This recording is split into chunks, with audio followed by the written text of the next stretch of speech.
I didn't catch my wife cheating because I was suspicious. I caught her because the kitchen faucet wouldn't stop dripping. That stupid sound had been driving me insane for 2 weeks. Drip. Drip. Drip. Every night it felt louder, like the house itself was trying to tell me something was off. My wife, Melissa, kept saying we'd call someone tomorrow, but tomorrow always turned into next week. Then one Thursday morning, while I was getting ready for work, she suddenly smiled, pulled out her phone, and said she'd already handled it. Said a plumber was coming by around noon. At the time, I thought she was being helpful. Now I know she was scheduling her affair. For context, Melissa and I had been married for 6 years. No kids. I'm 34, she's 32. I work in commercial HVAC, which means long hours, early mornings, late calls, and a lot of days coming home smelling like dust, metal, and sweat. Melissa used to say she respected how hard I worked. Lately, though, it felt like everything I did irritated her. If I came home tired, I was emotionally unavailable. If I worked overtime, I was never around. If I wanted one quiet night on the couch, I was acting like an old man. Still, I kept telling myself marriage has rough patches. People get stressed. People get moody. Not every cold stretch means betrayal. Looking back, there were signs. I just didn't want to be the paranoid husband dissecting every tiny detail like some maniac on the internet. She started guarding her phone like it contained nuclear codes. She changed the password after years of leaving it face up on the counter. She bought nicer clothes, just because. Full makeup for grocery runs. Perfume in the middle of the day. Random bursts of energy whenever I told her I'd be working late. She also became weirdly critical of me, and from what I've learned since, that's apparently common. Maybe if they paint you as the villain in their head, they don't have to feel like the bad guy for what they're doing behind your back. But the faucet. That's what started the chain reaction. That Thursday, I left for work like normal. Around 10:30, my supervisor told us a rooftop unit inspection had been delayed because the client locked the mechanical room and nobody could get access. Half the crew got reassigned. I got told to head back across town and wait for a callback. I remember sitting in my truck, checking the time, thinking I could either waste 2 hours in a parking lot or go home, eat something, and maybe take care of some paperwork. So I went home. And I almost didn't. I actually sat outside my own house for a minute because I noticed a white service van parked halfway down the curb. Plain van, company logo on the side, some plumbing business I didn't recognize. I remember thinking, good, the guy's here and maybe that damn dripping will finally stop. I walked up expecting to hear tools, pipes banging, maybe the kitchen cabinet doors opening and closing. Instead, the house was quiet. Too quiet.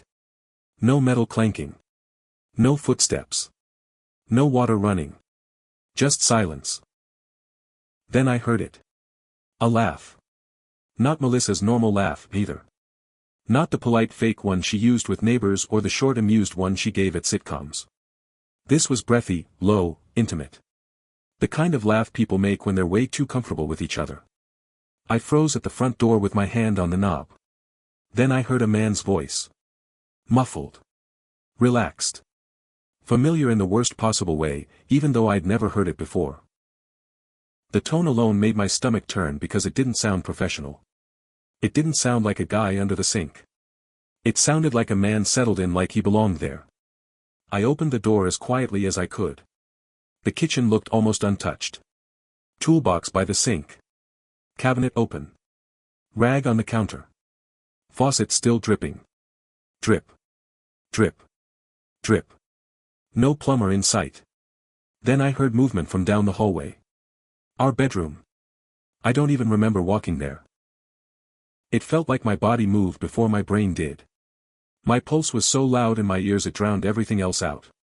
The closer I got, the more I heard, whispering, a nervous laugh, the unmistakable sound of my bed creaking. And then I opened the bedroom door. I wish I could say I exploded immediately, that I screamed, threw punches, broke lamps, acted like the furious betrayed husband in a movie. But that's not what happened. What happened was worse. Everything inside me just went dead for about 3 seconds. Melissa was on our bed, wrapped halfway in the gray blanket my mother bought us as a wedding gift. Her hair was a mess. Her face went white so fast it looked like all the blood drained out of her body. Standing beside the bed, shirt half buttoned, was a guy in work pants with a company patch on the chest. Mid-40s maybe. Thick arms. Tool belt still hanging off one hip like he'd rushed but not enough. He looked shocked for exactly 1 second, then annoyed. Not guilty. Annoyed. Like I'd interrupted him. That part still enrages me. Melissa started talking first. Not to confess. Not to apologize. To control the scene. It's not what it looks like. I know people joke about cheaters always saying that, but hearing it in real life was surreal. My wife was half naked in our bed with a plumber and still went with the most cliché lie possible. I stared at her and said, then explain what it looks like. She opened her mouth, closed it, then pointed at him and said, he was just checking the bathroom pipes. In our bedroom. With his shirt open. On my side of the bed. I actually laughed. One short, ugly laugh because the alternative was putting my fist through the wall. The guy tried stepping in like he was some calm professional mediator. He said, listen, man, let's not make this worse than it needs to be. That sentence lit me up. I took 2 steps toward him and said, you are standing half-dressed in my bedroom. In my house. You don't get to tell me what this is. He raised both hands and started with the, I didn't know she was married, routine. Another lie. Our wedding photo was on the dresser 6 feet from him. Melissa then did something I'll never forget. Instead of acting ashamed, she got angry. Not embarrassed. Angry. At me. She stood up clutching the blanket and started accusing me of invading her privacy in my own house. Said I should have called before coming home. Said I was acting insane. Said this whole situation happened because I never pay attention to her and she's been lonely for months. It was like watching someone set a fire and then scream at the smoke. I asked her one question. How long? She looked away. That told me everything. Not one time. Not some impulsive disaster. Not a horrible mistake. A pattern. The plumber, because I still don't care enough to call him by his name, grabbed his boots and started edging toward the hallway. Real brave guy. Happy to sneak into another man's house in the middle of the day, but suddenly in a hurry to leave when consequences showed up. I stepped aside because, honestly, in that moment my anger at him was nothing compared to what I felt looking at her. She had brought this into our home. Into our bed. While I was out working. That's what broke something in me. Not just the cheating itself, but the disrespect. The confidence. The planning. The way she clearly thought she had the timing figured out so perfectly that she could do this in the middle of the day and never get caught. As the guy rushed past me, I looked at the kitchen and saw the dripping faucet still going. He hadn't even fixed it. That tiny detail made the whole thing feel even more disgusting. The repair call was never really about the sink. The broken faucet was just the alibi. He showed up with tools because tools got him through my front door. Melissa started crying then, but even that felt strange. Not deep sobbing. Not heartbreak. It felt tactical, like she was shifting strategies because anger hadn't worked. She kept saying, please, please, just let me explain. But I was already done listening. I walked back to the kitchen, grabbed my keys off the counter, and stood there for a second staring at the sink while the water kept falling in slow, steady drops. Drip. Drip. Drip. I turned and looked at her standing at the end of the hallway clutching that blanket around herself like modesty mattered now. And I said, you'd better come up with a better explanation than, the plumber was checking the pipes, because when I come back, you're going to tell me the truth.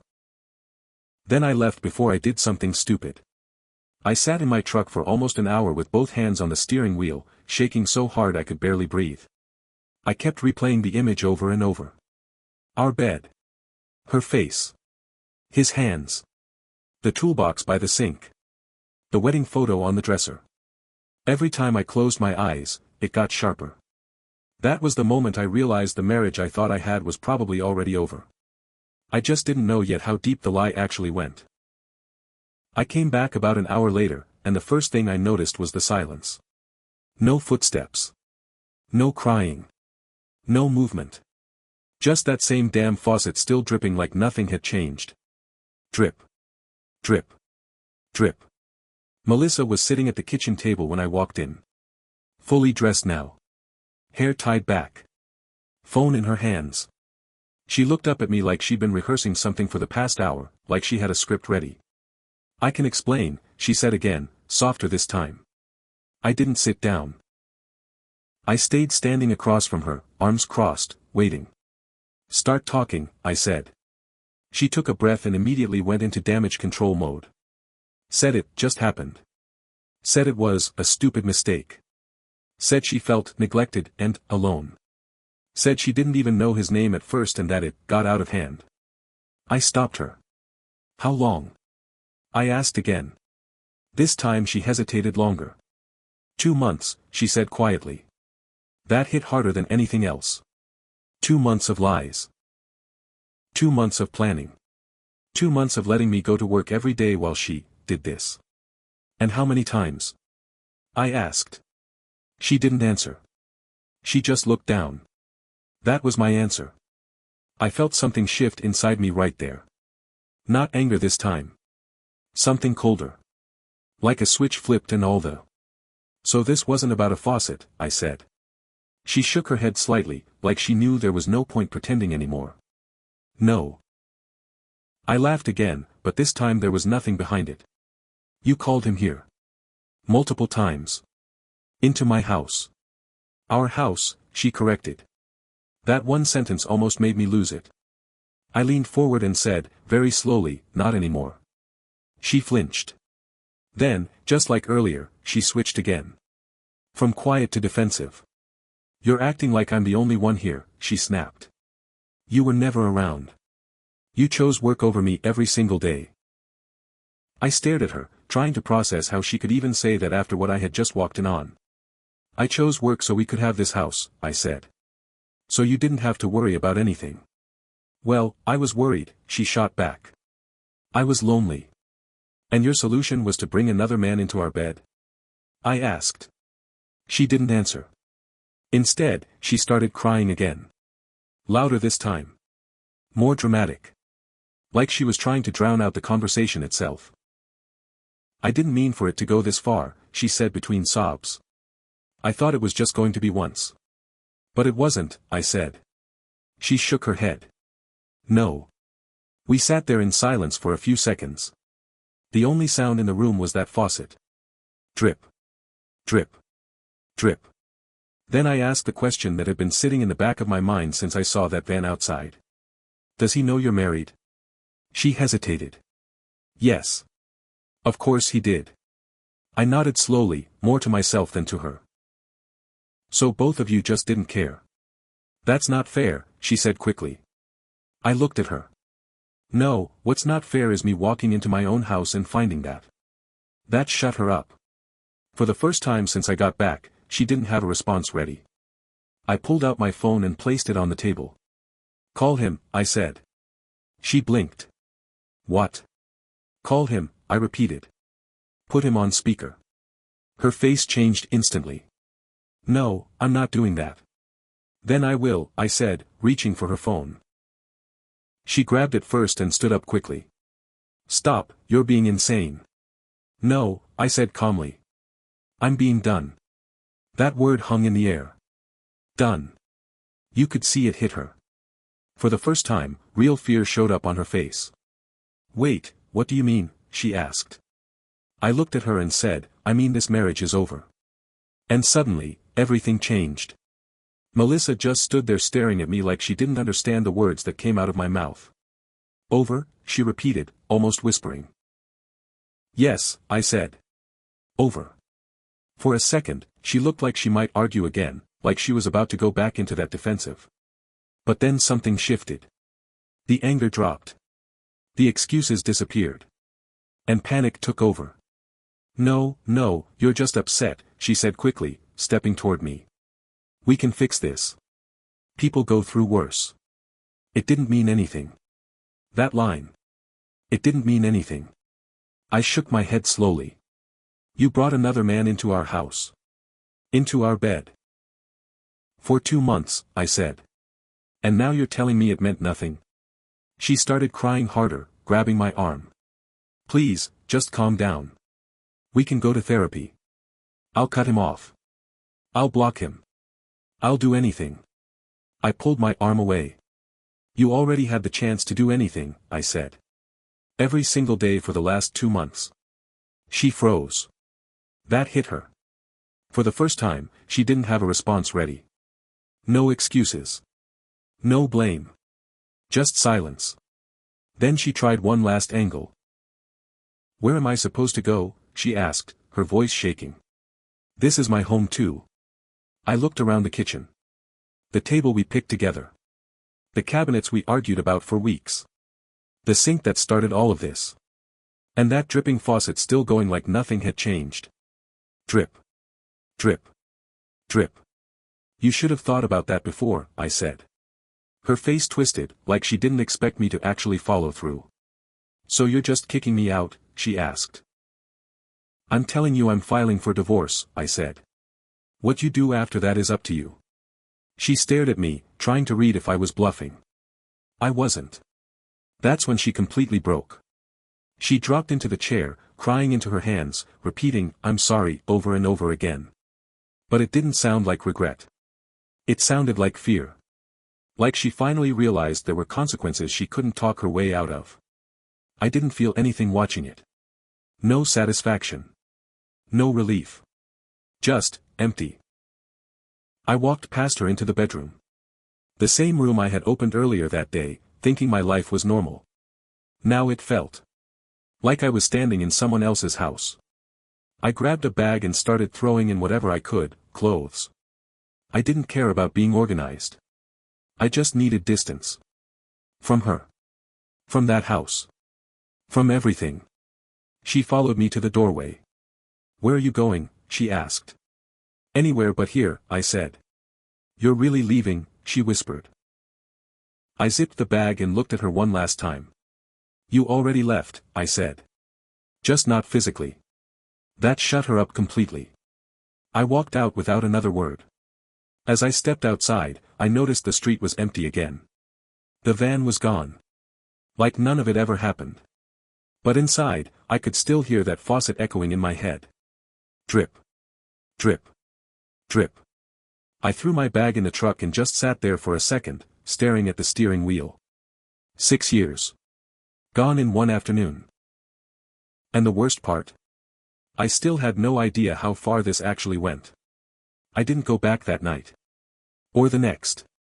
I stayed at a coworker's place, sleeping on a couch that felt better than my own bed ever would again.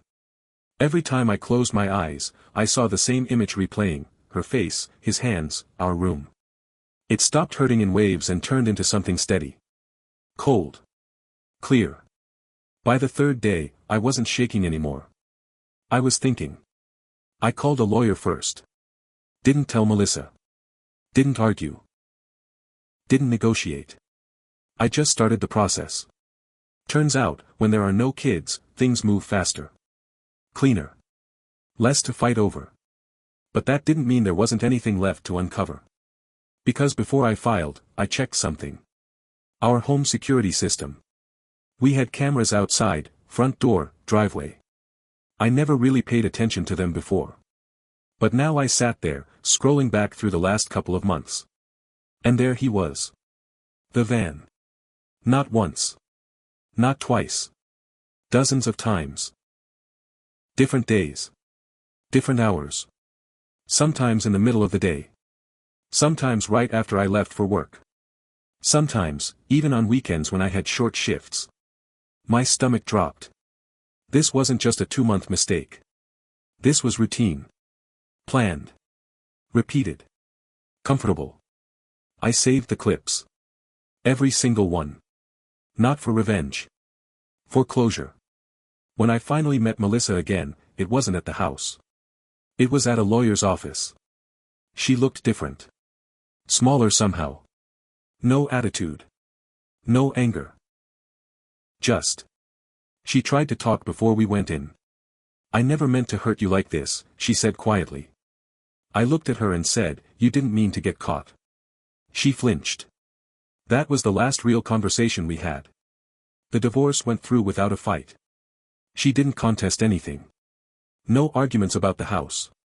No drawn-out drama. Almost like she knew she had no ground left to stand on.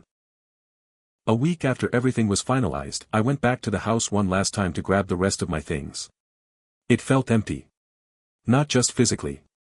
Like whatever life used to be there had already packed up and left. I walked into the kitchen out of habit. And for the first time in weeks. Silence. The faucet had finally been fixed. No more dripping. No more noise. I stood there for a second, staring at it, and just nodded to myself. Funny how the one thing that started everything was the last thing to be resolved. I grabbed my stuff, walked out, and didn't look back. 6 years ended because of a leak. But not the one in the sink. If you enjoyed this story, make sure to like the video and subscribe to the channel. I post new Reddit stories about cheating, relationships, and crazy life situations every day. And if you have a story like this, feel free to share it in the comments.